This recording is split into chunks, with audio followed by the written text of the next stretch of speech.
The audio commentary. It's a dying art form, but here at One Track Mind, I, your wonky yet affable host Ryan Luis Rodriguez, analyze film through the prism of these embryonic forms of podcasting, one audio commentary at a time.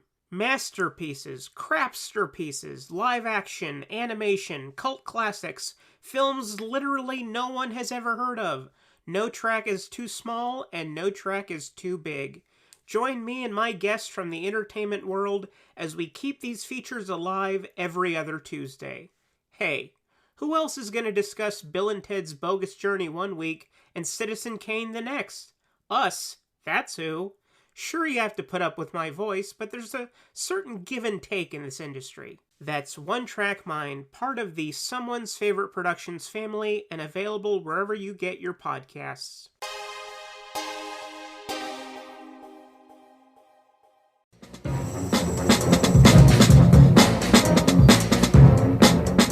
Hello, this is Aaron West. I am the author of the A24 New Wave. In this book, I look at A24's output and I make the argument that we are in a new wave movement right now. A24 plays a major role. This book has a supplemental podcast where each episode is a brief conversation about an A24 related topic, whether an actor, director, or even a genre. As I continue research for the book and conduct interviews, I expect to record podcast episodes with people involved with the company. You can find the podcast at cinejourneys.com or wherever you find podcasts, and we are proud to be members of the Someone's Favorite Productions podcast network.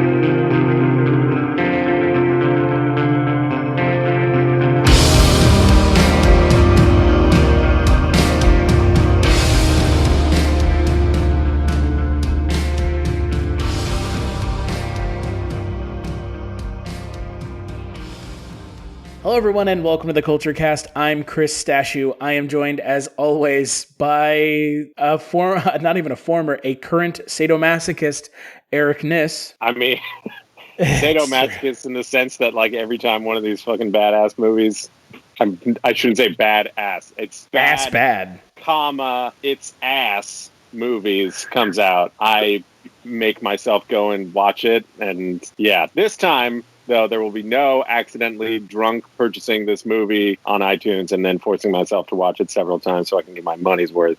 I learned my lesson. You say that now. Yeah. I learned my lesson on Batman vs. Superman, and it's a black spot on my iTunes purchasing history.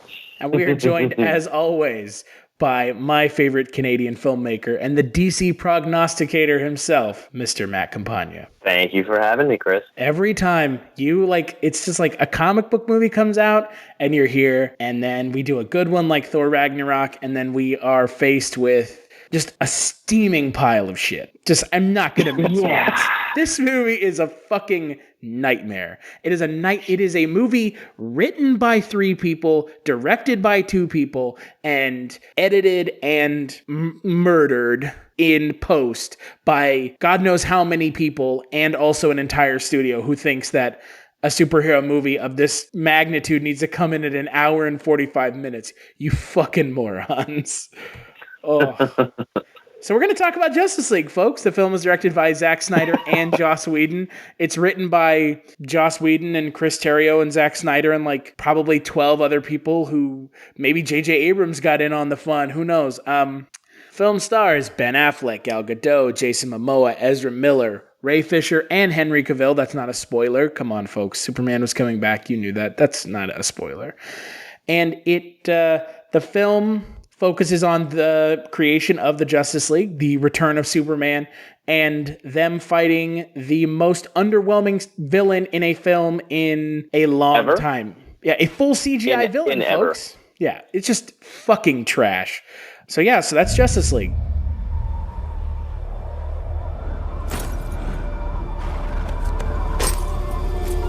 Yeah. We have to be ready. You, me, the others. There's an attack coming. from far away. Not coming, Bruce. It's already here.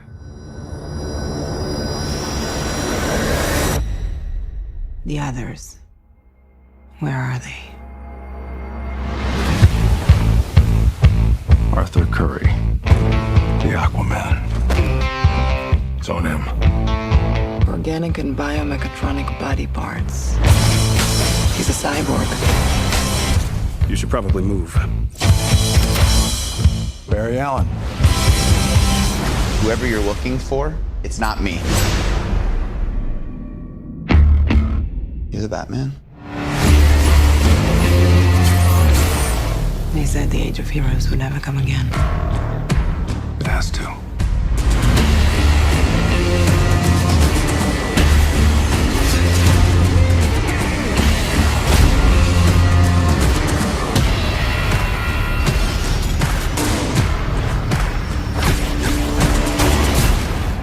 What are your superpowers again? I'm rich. One thing I can tell you is you got to be free. My turn. Come together. Right now. Come together. Right now.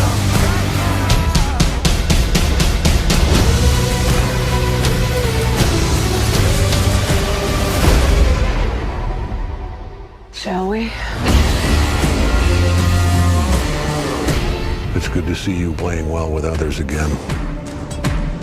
Just like a bat. I dig it. Maybe temporary. Yeah!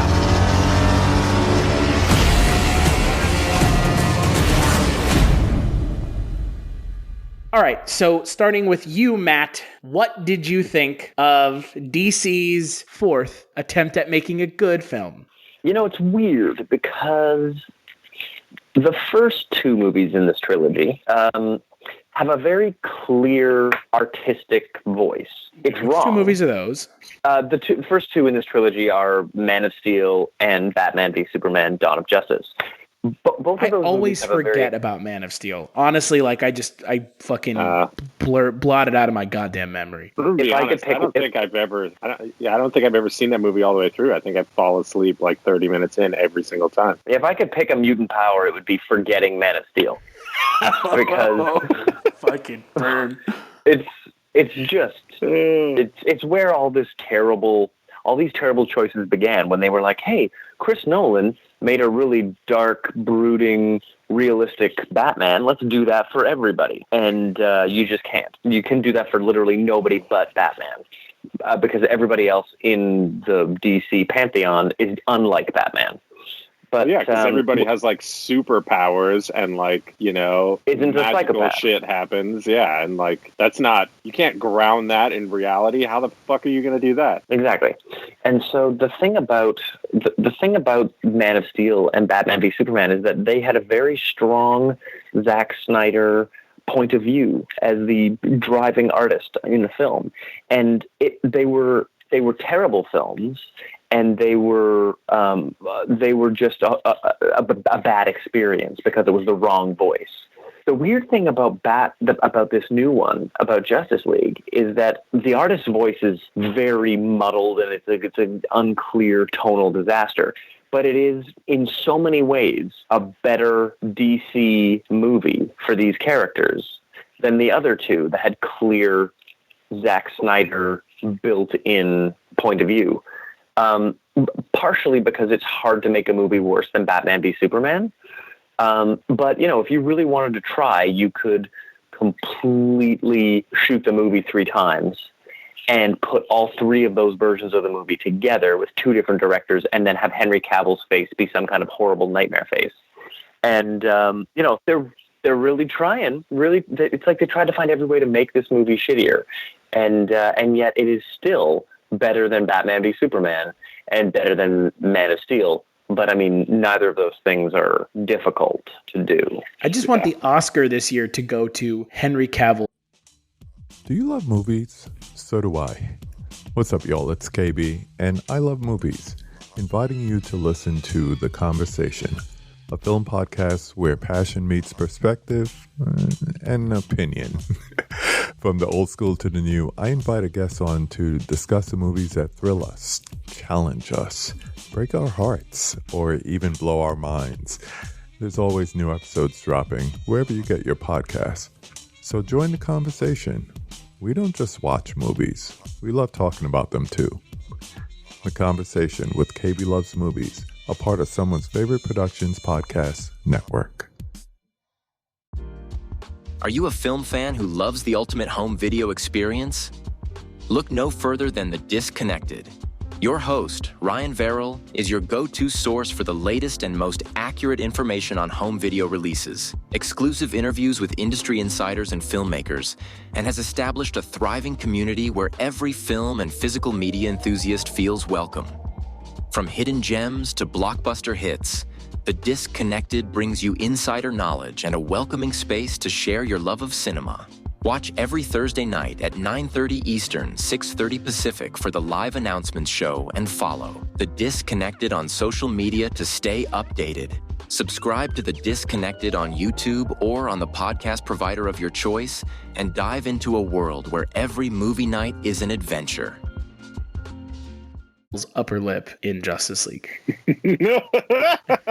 Why can't you I mean, god damn, dude, what movie or TV show or Broadway fucking musical did he have to have that Mission mustache Impossible. for? He just like Mission Impossible. Mission Impossible, dude. You're no. Superman. It is so funny that Paramount was like, guess what? Warner Brothers, go fuck yourselves. He has to keep the mustache. That to me is like the trolliest shit I've ever heard. Like that is Paramount. And then immediately, saying, go fuck yourselves, Warner Brothers. And immediately after they finish shooting the pickups, well, essentially finish shooting every Superman scene that's in this movie, because 0 scenes are Snyder's scenes with Superman. They're all Joss Whedon's. As soon as they finished, fucking Tom Cruise broke his ankle or whatever, and they stopped shooting for 6 weeks. So if Warner Brothers wasn't in a mad dash to make a release date, if they were trying to make a movie, they would have been able to make this thing work. If they said, let's make this come out in February, they would have a way better movie. And it's heartbreaking. They'd have a movie without a jiggly upper lip. God, that was so distracting. It was the first scene in the movie. Oh, it was terrible. It just, okay, maybe at that point you just say, all right, fucking Superman's got a mustache in this one. We'll make a couple of jokes about it. It'll be fucking great. But they couldn't do that because they filmed the main part of the movie without it, and then they filmed it after the fact with it. So they couldn't, because then they would have to edit more of the movie without the mustache, which would have been even worse. As it turned out, virtually none of the moments you see of Superman are Zack Snyder's scenes. Oh, dear God. So you could have, and plus it's way easier to digitally add a mustache in two shots. In fact, one argument that I've read that makes a certain kind of sense is, why didn't they just say, hey, Superman was in a coffin for a while. His hair kept growing. He's got a beard. There's even precedent in the comics for that exact thing. But then you start to look a lot like Henry Cavill in Man of Steel. And then you're reminding people of that shit movie and that terrible Superman. The other problem with that is that the whole point of this movie was to bring Superman back from the dead as an actually recognizable version of Superman. His costume's even brighter in this movie because they're trying to give you the Superman you want to see, because we've had 2 movies of some unrecognizable guy in a Superman outfit. And this time, Warner Brothers had to deliver Superman, recognizable Superman. He laughs, he has fun, he cracks jokes, he has foot races with fast people, and it's like they tried so desperately to give us the real Superman, and the spirit of that is beautiful.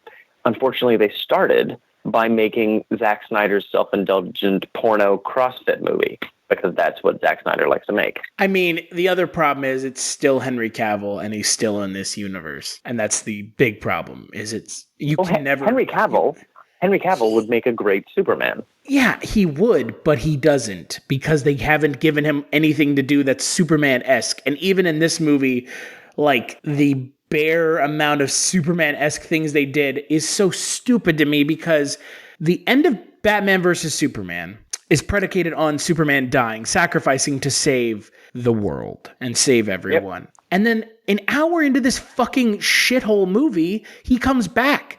Like, what a waste. He's not even gone for a movie. Oh, yeah. He's not gone for a movie. He's gone for an hour. And this is a 2-hour movie, guys. Like, that's...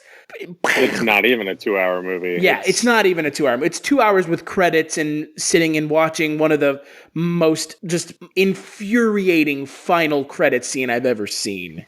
And it was a studio mandated running time. I'm aware. Because it was a 3-hour movie a year ago. Good. It should have been a 3-hour movie. I honestly would have rather have watched this movie be 3 hours long and it at least have some narrative structure than this, because each of the characters, the ones that we haven't met, and I'm not going to fucking give anyone we met Flash and Cyborg and Aquaman and Batman versus Superman. You deserve to be smacked. They needed like 2 or 3 more scenes each to really establish their characters, because... Oh, and they have them. They have them, they're just not in this movie. They're on the cutting room floor somewhere, along with Jared Leto as the Joker. There's like a box somewhere. There's like a hard drive on some network server at Warner Brothers that has like 7 hours of deleted content that make up a better movie than what they actually released. Willem Dafoe is in there, and so is Iris. Right. Yeah. Willem Dafoe was in this movie. Oh my God. Holy shit. Oh yeah. He was not in the movie, Eric. That's the problem. But they shot for weeks with him. They shot for weeks underwater. He plays like some kind of steward of Atlantis that had been looking after Arthur Curry. Oh. Yeah, but he's just nowhere to be seen. God, fuck. Like, I totally forgot about that, because that casting information came out the same time that Goldblum in Thor Ragnarok came. In Thor, yeah. Yeah. Man, I forgot about that. Holy shit, even J.K. Simmons, who they were like, yeah, we got J.K. Simmons as Commissioner Gordon. Remember when he was J. Jonah Jameson in Spider-Man? Like, he has like all of his lines, you see him in the trailer. Oh yeah. Yeah. Oh my God. Everything about this movie feels bad. They turn Wonder Woman into, look at her boobs, look at her ass. He. I'm Joss Whedon and I don't respect women. And you know what? We know that now because no, I'd be willing to say that's mostly Zack Snyder. I know. I don't know whose fault it is, but I think it's both. Can we say it's both? Zack Snyder has an amazing history of objectifying men, women, everything. But so does Joss Whedon.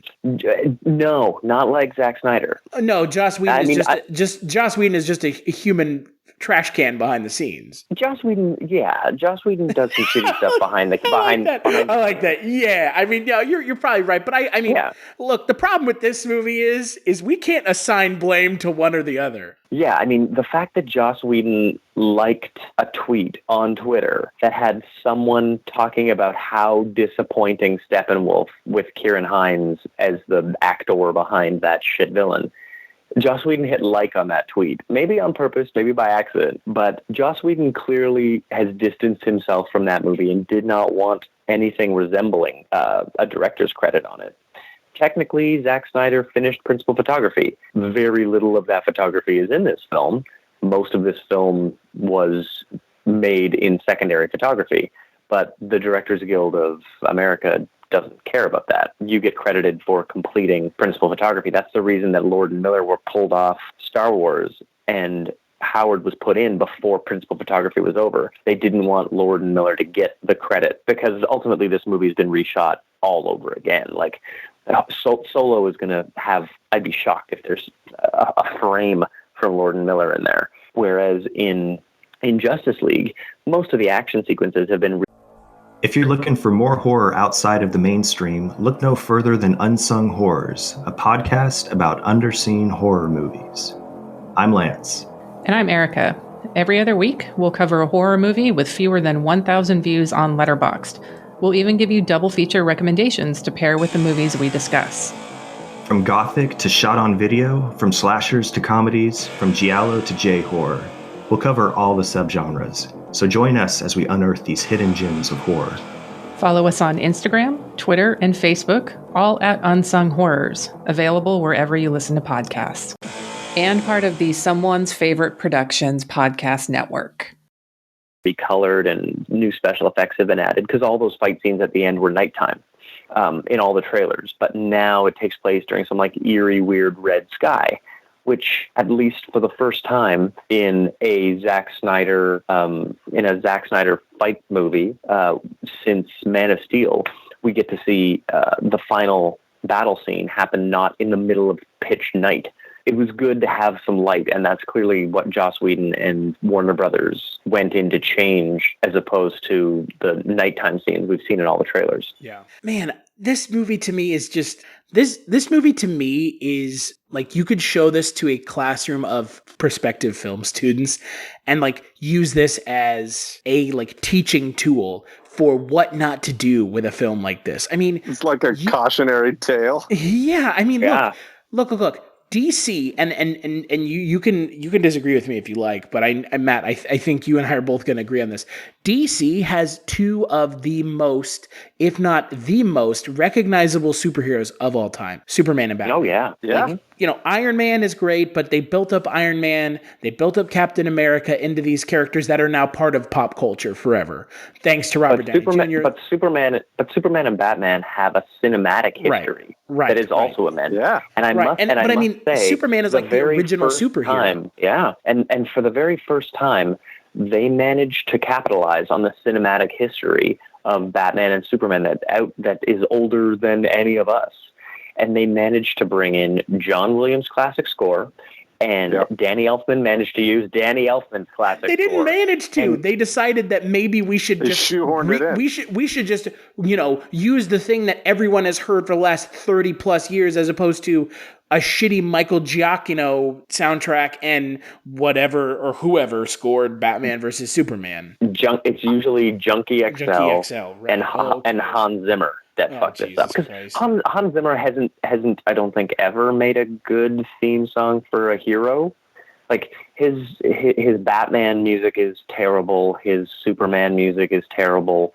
And what he did in Batman v Superman was terrible. He has the ability to create a proper like musical phrase, but he doesn't. He just likes to use that movie horn thing like he did in every single Nolan movie. Yeah, he just blares horns. The one part of this movie that actually got me really excited, and I know, Chris, me and you have been talking about this for months about like how music in movies has become like a really big part of like my personal movie going experience, and it can like really take me out of a movie if the music is fucking terrible, which happens a lot. But when the like original Batman score, like, you know, from the Tim Burton Batman era kicked in, I instantly recognized it, and I was like, this is fucking righteous.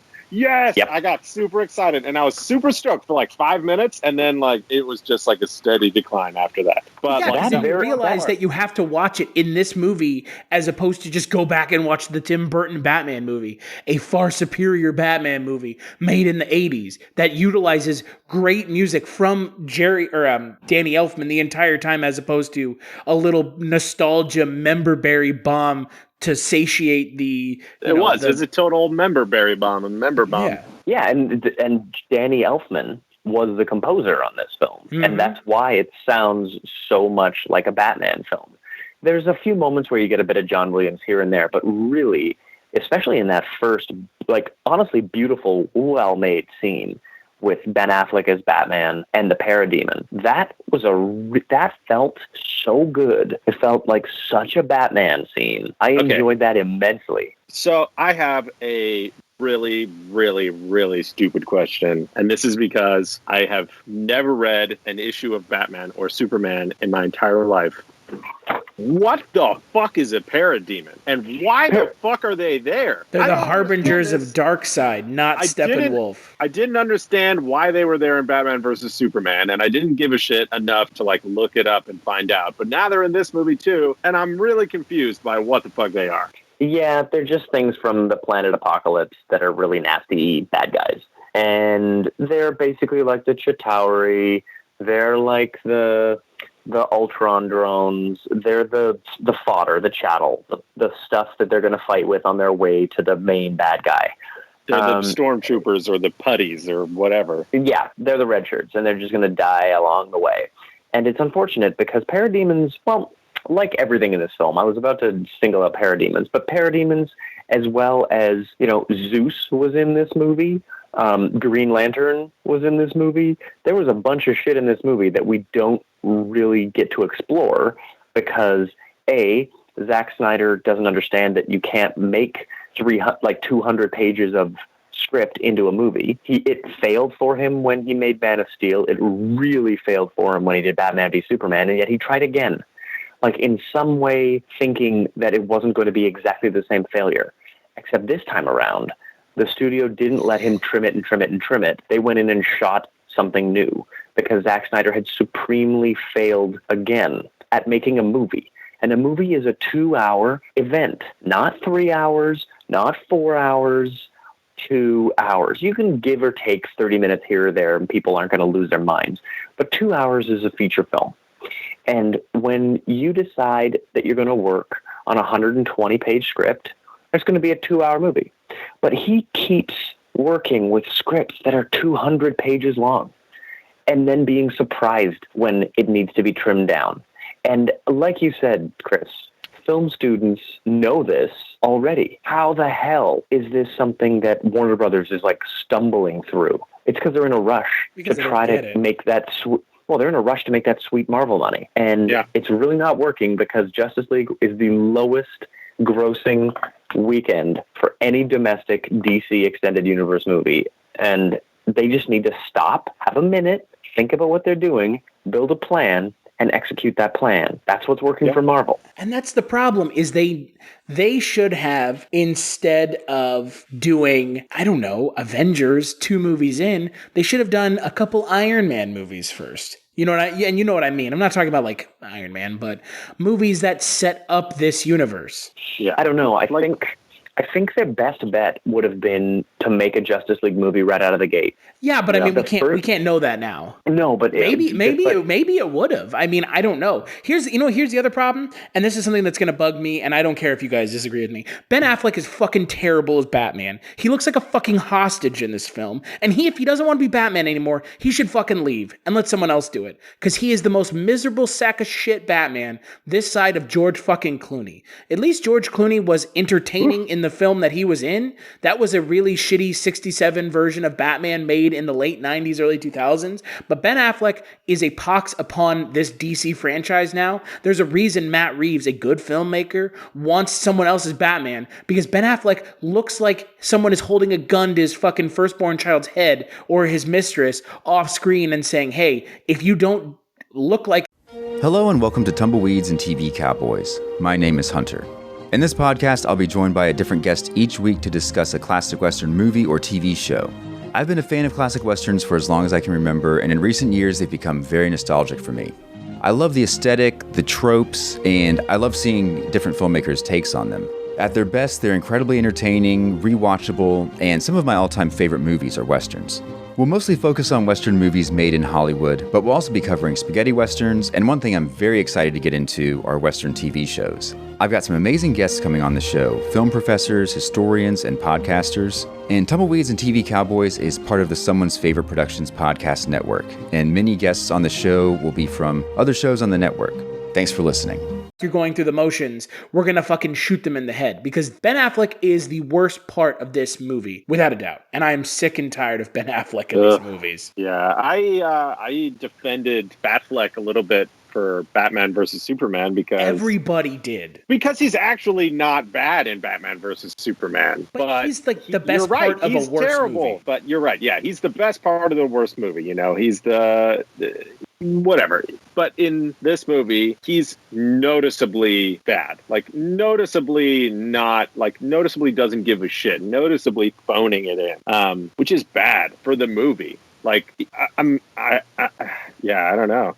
Dude, we get it. You don't want to be Batman, which sucks. I guess, for you, but now you're making it suck for everybody else because you're just phoning in a shitty Batman portrayal, and then the rest of us like have to fucking sit through it. How sensitive well, is and bear in mind, this was his third time really shooting this movie. Like, a lot of the scenes we saw were him being directed by Joss Whedon to make a totally different movie than the one he signed on for. So I'm not surprised that people were not particularly enjoying being around to shoot this movie all over again. It's not a common practice. And Hollywood in this last 5-year stretch, really, kind of starting with, I think Suicide Squad and Rogue One were the first two where this disposable director epidemic. What about Fan Fantastic's a good example. Yeah, that's really the beginning of this disposable director epidemic, where if you don't like the movie, go back in with a different director and completely change it. But the thing about Fantastic is they didn't have enough money to do it right. Whereas Suicide Squad had enough money to do it right, but they did it wrong. And Rogue One had enough money to do it right, and they did it pretty much right. I mean, the tone of Rogue One is all over the place, but it feels like one movie in a way that this one, Justice League, does not feel like one movie. More so than this movie, but Rogue One, I think, is still a giant mess. Yeah, I don't know. Rogue One is... I mean, it's better than this. It's definitely better than this. It's definitely better than Suicide Squad. It's definitely better, than Fantastic. But it's still, like, it's noticeably not good and noticeably tonally all over the place. And yet it's the best example of this having ever been done, which is to say you should never do it, because if that's the best, it's a terrible choice. Now we're going to see it happen again with Solo or whatever. And well, the thing about Solo is I get the impression they're just shooting the whole thing over again. That's kind of the impression that I've got, because like whole actors are like not in it, like actually big parts are not in it at all. Mm-hmm. Yeah. So I feel like Solo might be the first time it's done right. Yeah, Solo might be the first time it's done right because they simply threw out the first movie. Yeah. I don't know. I think it's going to be garbage no matter what. Yeah, I mean, it might be garbage just because of the choices. It is. You're going to have a Han Solo movie not starring Harrison Ford. That movie sucks. I don't give a shit who is going to be in it. It's not Harrison Ford. You can fucking suck my dick. That's my thoughts on Solo. Jesus. I mean, let me put it this way. Have you seen Harrison Ford recently? He doesn't care. Like, he's not going to come back to make a Han Solo movie. Like, that's why you shouldn't make one. That's like I think we can agree that there's no need for a Han Solo movie anyways. I mean, of all the stories you could tell, I don't know if anyone's clamoring for a Han Solo origin film. No. I mean, nobody was clamoring for Rogue One either, but the idea seemed cool, at least at first, until they reshot it so that it was just a generic Star Wars movie instead of like a cool war movie. But whatever, we're getting off topic. Star Wars aside, Matt, what did you think of Ben Affleck as Batman? Outside of the whole maybe feeling sympathetic for him because he had to sit on shit in the Batman costume for a little while longer and have to steal some batarangs and pay for him when he stole them off set. I don't know. I didn't find Ben Affleck that bad. He just doesn't look like he wants to be there, right? You can at least concede that. Well, here's the thing. Batman doesn't want to be there. Right. Yeah. So I didn't mind that Ben Affleck felt like he didn't want to be there either, because Batman shouldn't be there. Batman is an asshole running around in a batsuit, surrounded by gods and goddesses and people who can do magical things. Batman shouldn't be there. So Ben Affleck kind of worked for me for that reason.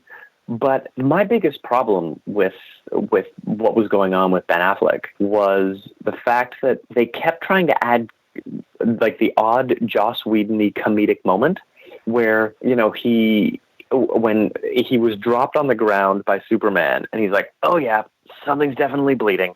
Like such a Joss Whedon button. And then the one where Superman says, oh, I know I'm not here because you like me. And Batman says, well, I don't not. And it's like, that's just such a Joss Whedonism coming out of Batman's mouth. It makes no sense. Yeah. Maybe Batgirl's going to work.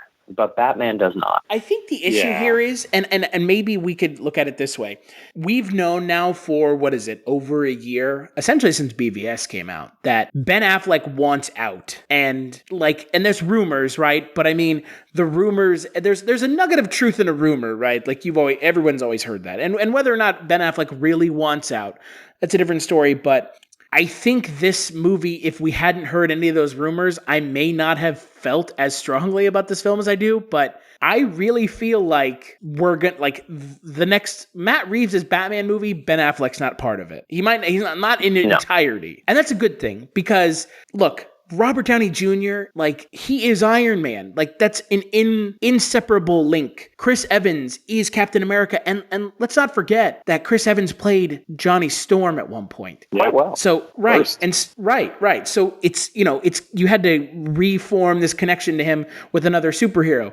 Mark Ruffalo has done a fantastic job of making the Hulk his own. Chris Hemsworth is pretty much Thor. He may actually be Thor in real life. We're not sure. Scarlett Johansson is fantastic as Black Widow. Jeremy Renner is awesome as Hawkeye. Ben Affleck. He's the most underutilized part of all of the Marvel universe, in my opinion, too. But and then you have Ben Affleck, who it doesn't seem like he could be bothered to give a performance as Batman that is memorable, other than weird auto-tuned voice. And that's the problem here, is you have Jason Momoa, who's effectively playing Khal Drogo from Game of Thrones. Ezra Miller, I thought he was just playing drunk Michelangelo. You mean from the Turtle movies? Drunk Michelangelo. That was my impression of I say that all the time. And then you have Ezra Miller, who he's funny the first couple times. Oh, I don't know. I thought Ezra Miller was the most likable part of this movie. Yeah, but his shtick got old at the end. Because it was kind of always one note. It was always the same thing. It happened one too many times. Yeah. And then Ray Fisher, sorry, dude, but you got... No, what a waste. That's all I'm going to say. Yeah, he got his little Teen Titans reference in, but okay. Yeah, I didn't love anything. I didn't love any character in this movie, and I think a lot of it had to do with the fact that it was so... Hello, my name is Kevin Tudor, and I'm one of the 3 hosts of Almost Major, a film podcast dissecting many major indie studios and the films they release. Every week, myself, Charlie Nash, and Bryden Doyle discuss overlooked, forgotten, or bona fide classic indie films via studio-specific miniseries. We've previously covered numerous films from Artisan Entertainment, Lionsgate Films, and New Line Cinema. Titles including The Blair Witch Project, American Psycho, Dogville, But I'm a Cheerleader, Saw, Requiem for a Dream, and Ringmaster. You know, the Jerry Springer film. Anyways, we have a fun time every week, and we hope you will join us. Subscribe to Almost Major wherever you get your podcasts. Now proudly a part of the Someone's Favorite Productions podcast network. Have you ever wanted to dive deeper into the horror movies you love? Beyond the Blood is a horror podcast for fans who want more than just surface-level screams. We do deep dives into the movies that shaped us, digging into director commentaries, behind-the-scenes stories, deleted scenes, and the special features that most people skip. Each episode is a love letter to the genre. We break down how these films were made, the creative risks that paid off or didn't, and the lasting impact they've had on the genre as a whole. From 70s slashers to modern nightmares, we celebrate the craft, chaos, and characters that keep us coming back. If you're the kind of fan who rewatches movies with the commentary on, or you simply grew up in the video store horror aisle, the Beyond the Blood podcast was made for you. New episodes every single week.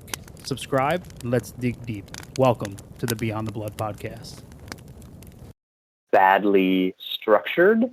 It was so badly... These new characters that were being handed to us felt like half the time they were on some green screen that didn't match the previous shot. Other times they were... their makeup just didn't quite match the shot that came before it. Like I could see the man behind the curtain way too much in this film, and it stopped being an adventure and it turned into a Where's Waldo game of trying to figure out how this movie was cobbled together because it was badly made. Gal Gadot is wearing a wig in some of the scenes in this film. Yep. It's the Fan Four Stick film, like that was like one of the running jokes. Everybody poked fun at Kate Mara's wig, but guys, you should have learned. It never looks right. Yep. No, never does. Never does. Yep. Let's take a quick break, play some ads, and when we get back, we'll finish up talking about the film.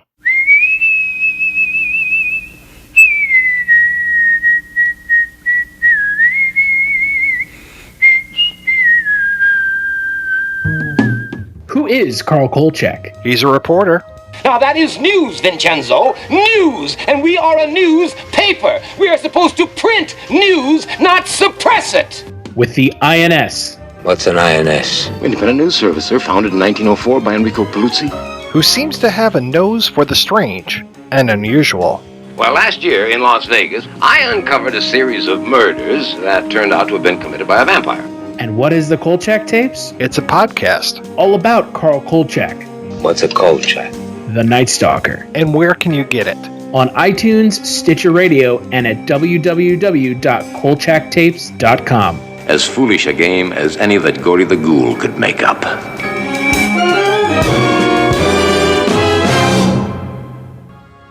Movies have become a portal to a vast and growing pop culture universe, but you don't need to go over the rainbow to get your pop culture fix. Just head to Rainbow Comics, Cards, and Collectibles. They are your one-stop shop for comics, toys, posters, games, and more.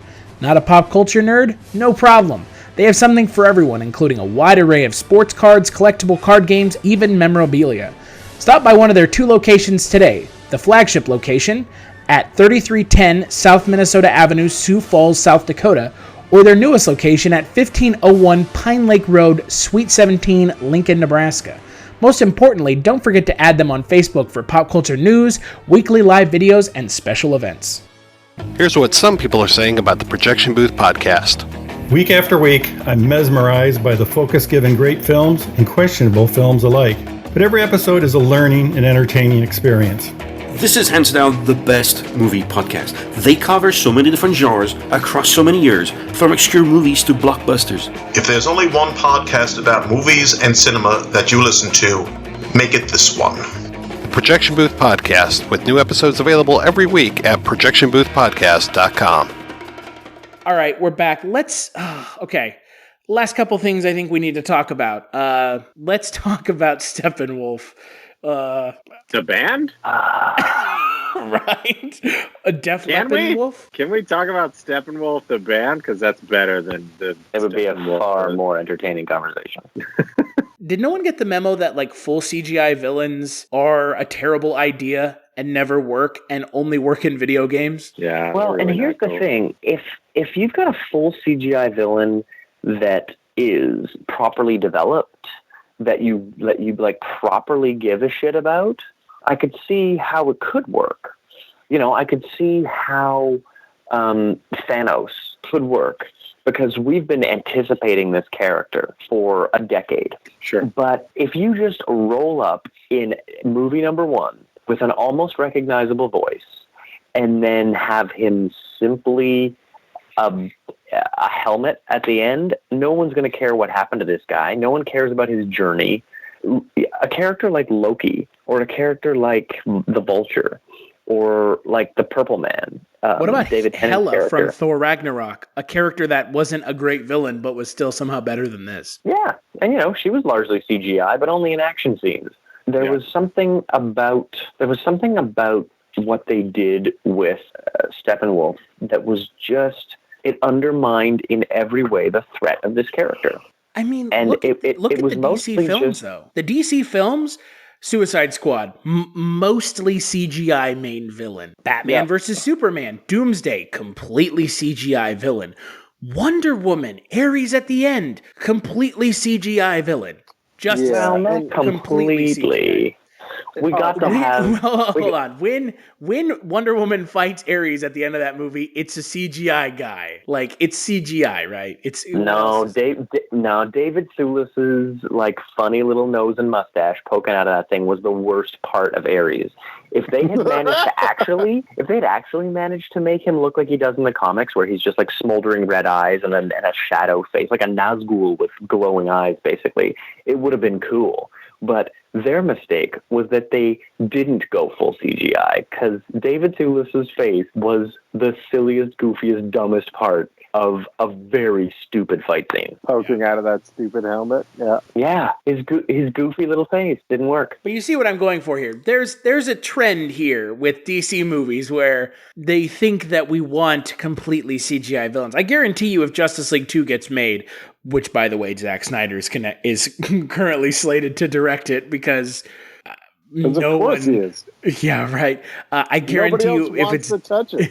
If it's Darkseid, he'll be completely fucking CGI. Like, it's just, you bet. This is insane to me. Like, guys, like Ciaran Hinds, the guy who does Mance Rayder's voice the guy who plays Mance Rayder in Game of Thrones, fantastic character actor, and you were just like, just the voice. Yeah. Let's look like a weird goat guy with a Ares-esque helmet on. A character that, like, you've never even heard of. Like, most DC comic book fans are going to be like, oh yeah, Steppenwolf, that's a good choice. I'm going to be honest, I didn't know who the fuck Steppenwolf was. Most comic book readers don't know who he is. And the sad thing is, people who've seen this movie don't know who he is. That's Darkseid's uncle. And nobody really got that from this movie, I don't think. Nobody really understood what they saw.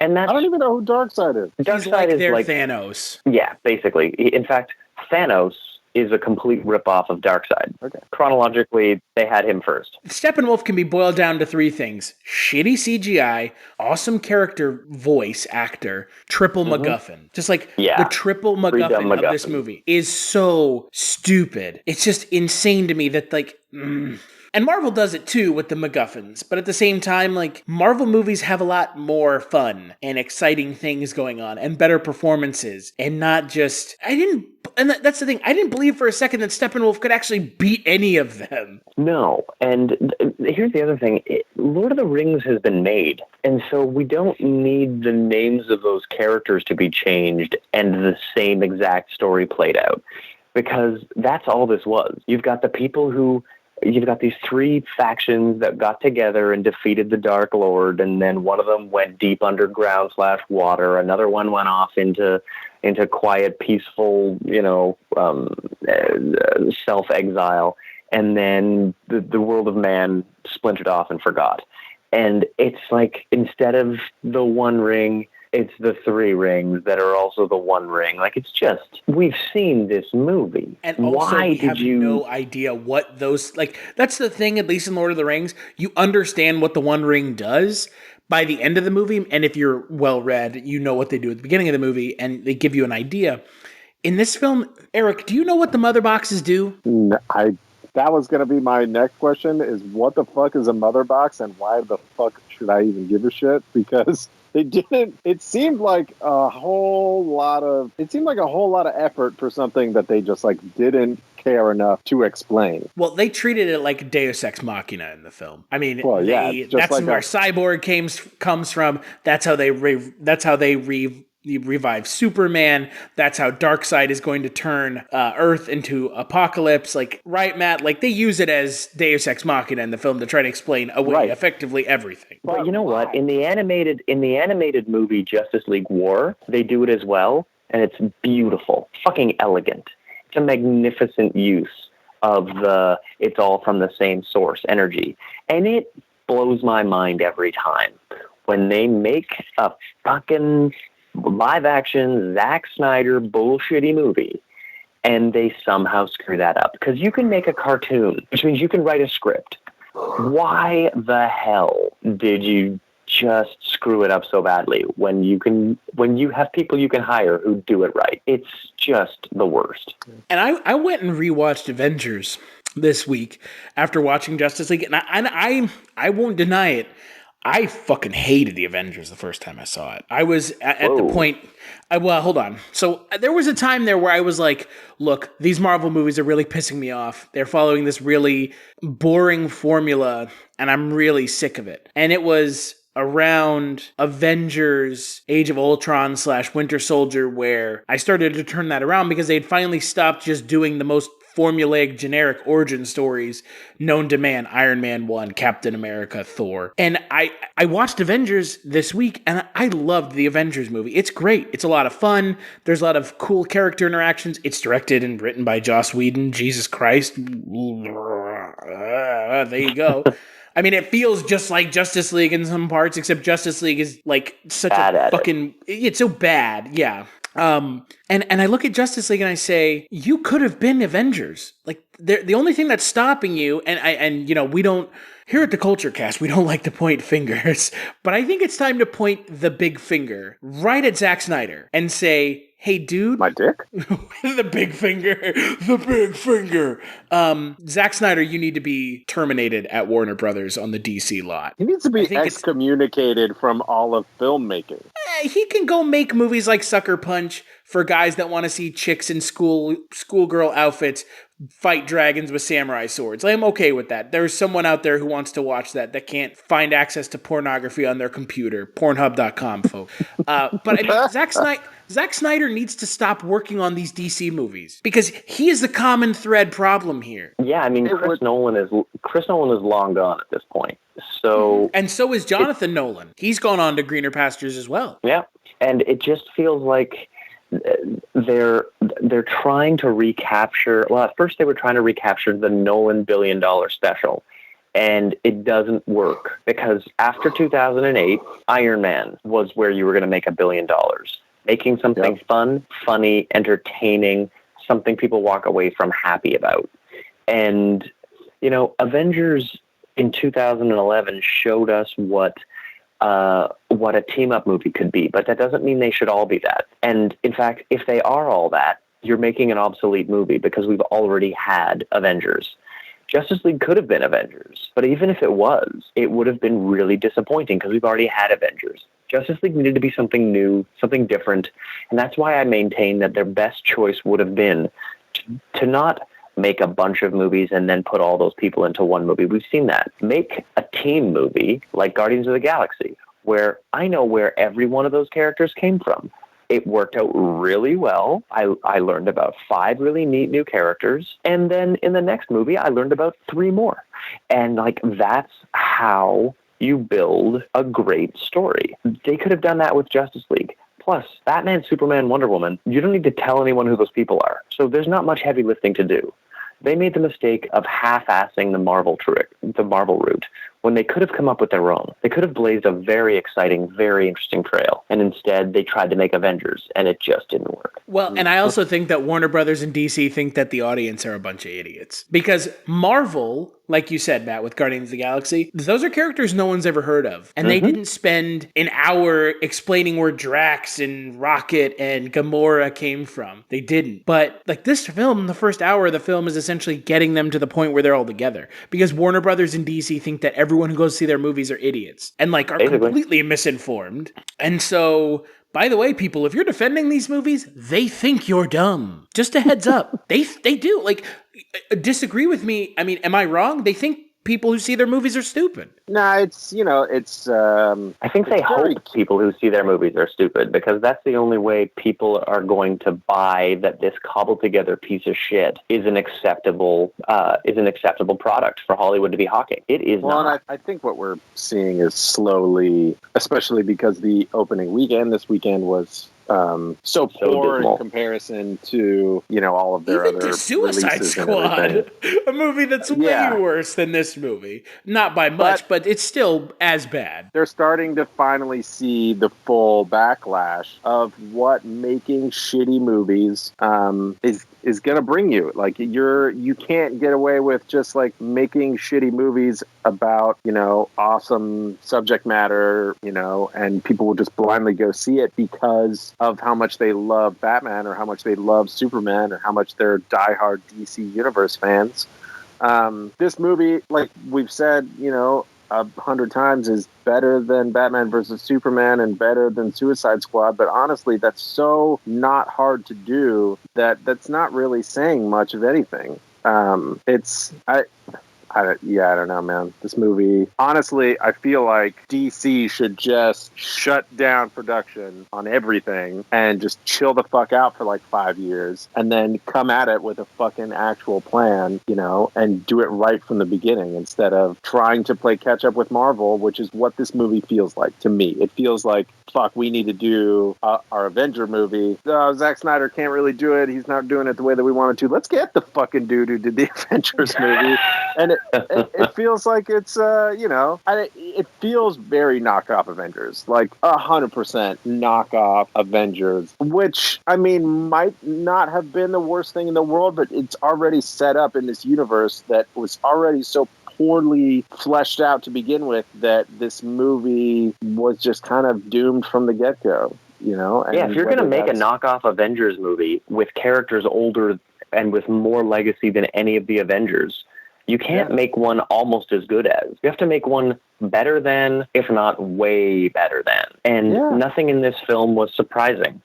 And I feel like the surprises are the things that had me riveted when Avengers came out. And this movie just had no surprises. And everything I thought would happen. Nothing surprised me. Nothing excited me.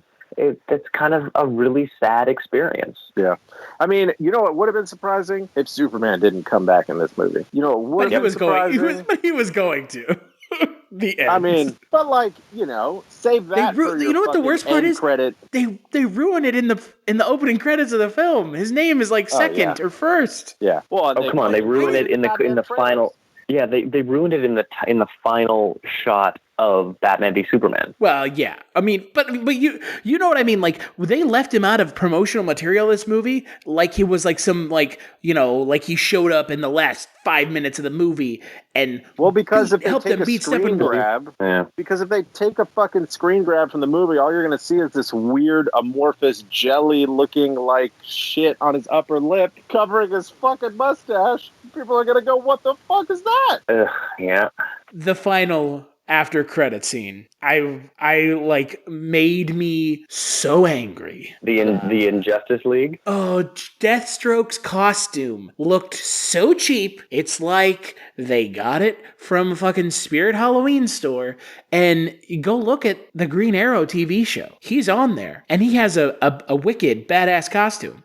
And then you have Joe Manganiello playing Deathstroke for the first time on screen. First time Deathstroke's ever been in a film. Across from the worst casting decision DC's ever made outside of Ben Affleck as Batman, with Jesse Eisenberg as Lex Luthor, which is still... It's head and shoulders the worst. Words escape me how fucking bad Jesse Eisenberg is. As I'm going to say something that I probably shouldn't say, and I should probably keep just don't say it. Don't just say it. Don't say it. I'm gonna fucking do it. Jesse Eisenberg totally had. I'm putting this in the past tense. Had the potential to be a really cool, really interesting, different version of Lex Luthor. Well, he ended up being Lex Luthor, but Lex Luthor that we've never seen before. And then it just didn't end up being that. So yeah, you're absolutely right. It would have been cool. And you know what? There are glimpses of it in Batman versus Superman. I should know. I've watched the goddamn movie enough where I kind of like him as Lex Luthor because it's different. It's not the same Lex Luthor that we've seen in countless Superman movies and TV shows and comic books and cartoons and whatever. It's like a weird sort of like manic kind of it's Mark Zuckerberg, dude. Well, it's kind of which is why it could have been so cool. Yeah. It's more Joker to Batman than it is Lex Luthor to Superman. You know what I'm saying? Like it's less likes to rape little kids Kevin Spacey than let's not have our Bryan Singer and Kevin Spacey together for Superman Returns. Let us not forget that nightmare, which we can't. No even, children were harmed during the shooting of that movie that we know of, but I'm sure 30 years from now we're gonna find out about it. So yeah, and let's not forget also Brandon Routh apparently had a massive penis and they had to edit it out in post. Again, just all of that together makes Superman Returns such an icky movie to think about now, like so icky and gross. And we've had 3 Lex Luthors now, and Jesse Eisenberg, and none of them are good. That's the thing. We've Gene never Hackman's had. Great, come on. Gene Hackman plays a great Gene Hackman. Yeah, Gene Hackman's also plays Gene Hackman. He plays an absolutely atrocious Lex Luthor. I mean, if Gene Hackman was super obsessed with real estate, I'd be like, oh my god, incredible work as Gene Hackman, real estate mogul. Yeah. But and I love the Donner movies because they're adorable and quaint and wonderful, and I believe the man could fly. But I feel like they've never done Lex Luthor correctly. Not with Kevin Spacey, because it was just more of what Gene Hackman was. and not with Jesse Eisenberg, because you're right, they could have gone somewhere really neat and interesting, and they just went it was a really bold choice. It just didn't work. And now they seem to be circling back to, okay, let's do exactly what he is in the comics. And Jesse Eisenberg, I guess you're playing him. And I don't know. And that's not great. I think that's my gripe with it, is if you're going to make a strong decision, go full on strong and wrong. I don't give a fuck, like, if it blows up in your face. But I think the problem with it is they went there, and then partway through production or through the magic of editing or whatever, they were like, this is too weird. This is maybe not Lex Luthor enough. Maybe you could make it more Lex Luthor-y. And yeah, you're right. Now we've come full circle to, okay, Jesse Eisenberg, remember all the crazy shit that you did for Lex Luthor that, like, we didn't like, that we had to edit out or change or reshoot or whatever? Don't do any of it this time. Don't do any of that anymore. Do the stuff that we expect out of Lex Luthor. And I'm sure he's going menacing. And I'm sure he's just going, what the fuck ever, dude? Like, I give a shit. I'm getting paid no matter what the fuck happens. So, yeah. And Joe Manganiello looked ridiculous when he took off the mask as well. I didn't mind it. Wasn't the worst. No, it's not the worst when you have Henry Cavill with an edited out mustache. Right. It's not the worst. Yeah. You're right. It's not the worst, guys. Tough thing to be. Yeah. His costume did very much feel like like Deadpool cosplay painted a different color type of shit, Well, and it's funny because we were just talking about this with Thanos and Darkseid. The hilarious thing is Wade Wilson and Slade Wilson are essentially the same character. Yeah, what happened here was Marvel made a mockery of Deathstroke, and Deadpool became really popular. It's true. That's awesome. Yep, pretty weird. Alrighty. So, starting with you, Matt, then Eric. Matt, what would you give this film out of 5? Shit. Here's the thing. I would give this film a 0 out of 5. I would give this movie a 2 out of 5. Because as a film, it fails in every fucking possible way. All right, folks, there's your answer.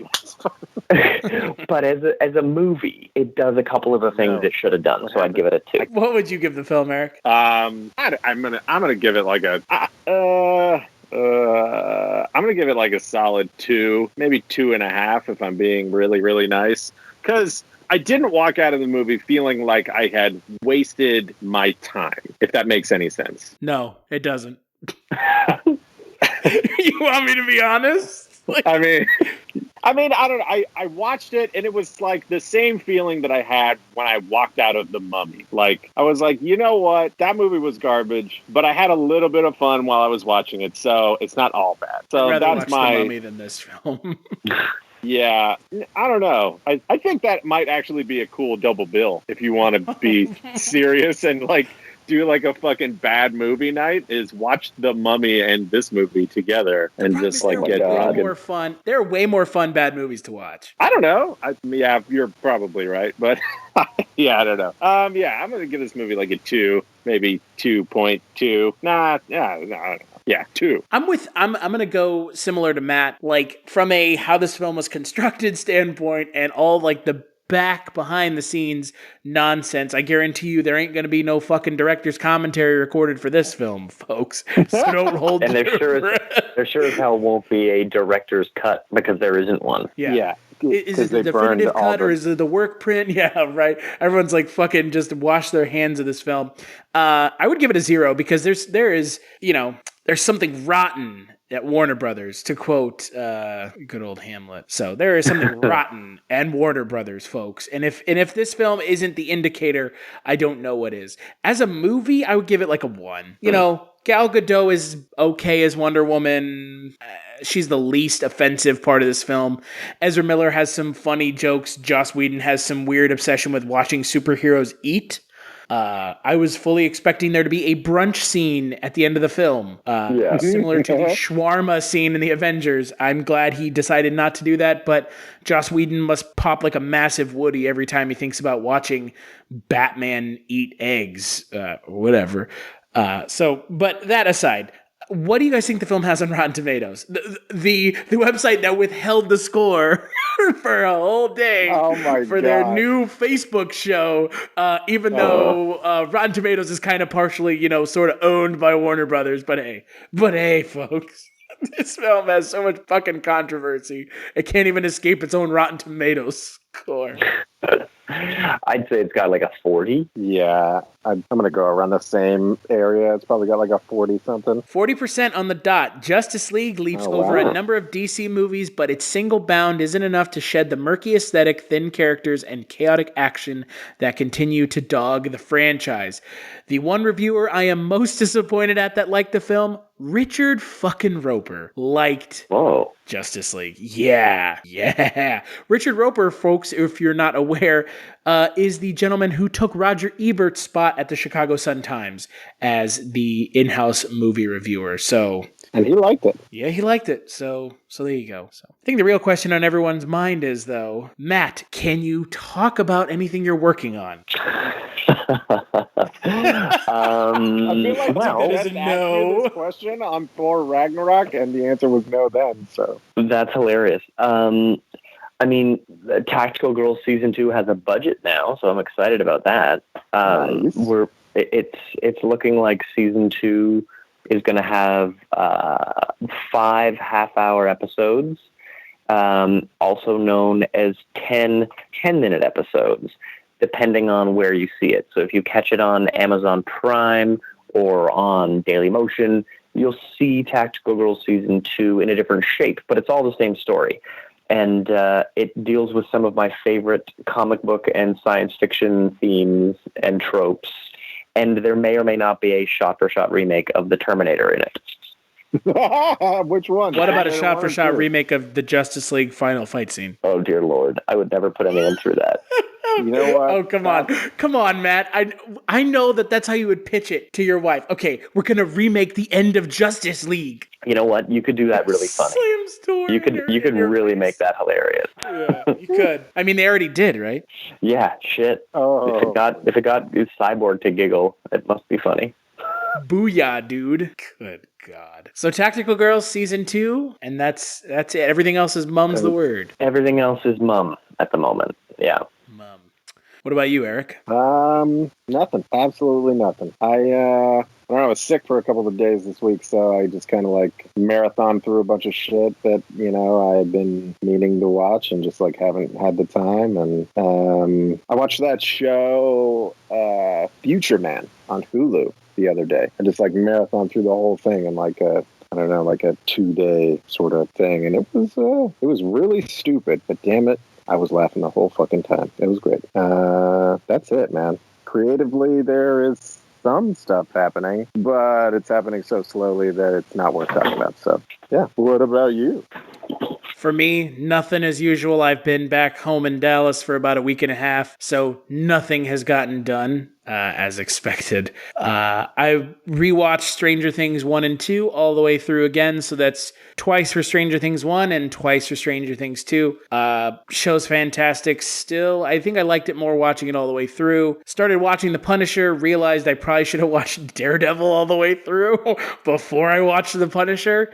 No. It's too late, folks. The train has left the station, so I'm going to watch The Punisher and hopefully figure out what the fuck is going on. The Punisher is the best show that Netflix and ABC and Marvel have made. It's amazing. I still prefer Jessica Jones, but it is just gorgeous. So you are in for a treat, my friend. The Punisher is marvelous. I totally forgot that was happening until I just turned on Netflix like yesterday, and it was like, "Hey, you want to watch Punisher?" And I was like, "Netflix, where have you been hiding this?" They came out the same weekend as Justice League, and I think we can all decide which one managed to be the winner. Yeah, it's true. And check out Jim and Andy: The Great Beyond on Netflix. It is a fantastic documentary about how Jim Carrey is a crazy method asshole, and I think just an asshole in general. So make sure to check that out on Netflix. You can follow me on Twitter at Kulturestash. You can follow Eric on Twitter at Tychomagnetics. You can follow Matt on Twitter at Matt Campagna. And you can follow Cultureshock.com on Twitter at Cultureshocked. Please head on over to the website. You can find out more about today's episode. You'll find links to iTunes where you can rate and review the show, and to Patreon where you can donate so that we can keep the lights on and keep talking about terrible DC movies, because it sounds like we're in for the long haul, folks. As long as they're making them, we'll keep talking about them. Donors on Patreon get access to unreleased episodes, DVDs, and a chance to co-host a Kulturecast. Big thanks as always to Eric and Revoca for allowing us to use their song Lament, and to my good buddy Justin Scott de Decipher for allowing us to use his song Two Step. And the biggest thanks of all to you, Matt, for sitting down and bearing through yet another bad DC movie with us. Oh, my pleasure all the way. Yeah. And make sure to check out next week's episode. Two-step, posted with the crew. You know how we do, I'm just two-step, drink in my right hand, phone in my other hand, getting to the money. Oh man, two-step, posted with the crew. Yeah, you know how we do. Hey, two-step, you know what I'm saying?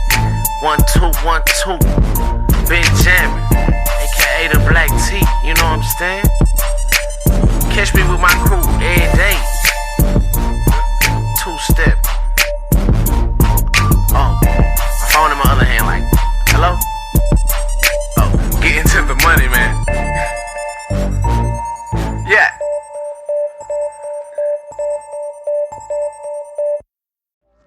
Hey, this is Jason Kleberg from the Force 5 podcast, a show that forces a guest to come up with a movie-themed top 5 list topic, and then we reveal our picks on air. Top 5 heist films, top 5 tearjerkers, top 5 movie dogs. Every show you'll be asking yourself, what would be on my list? Guests include directors, screenwriters, actors, podcasters, musicians, authors, and even a professional wrestler. Subscribe to the Force 5 podcast, and you won't just be a listener, you'll be a list nerd. The Force 5 podcast, available wherever you're listening now.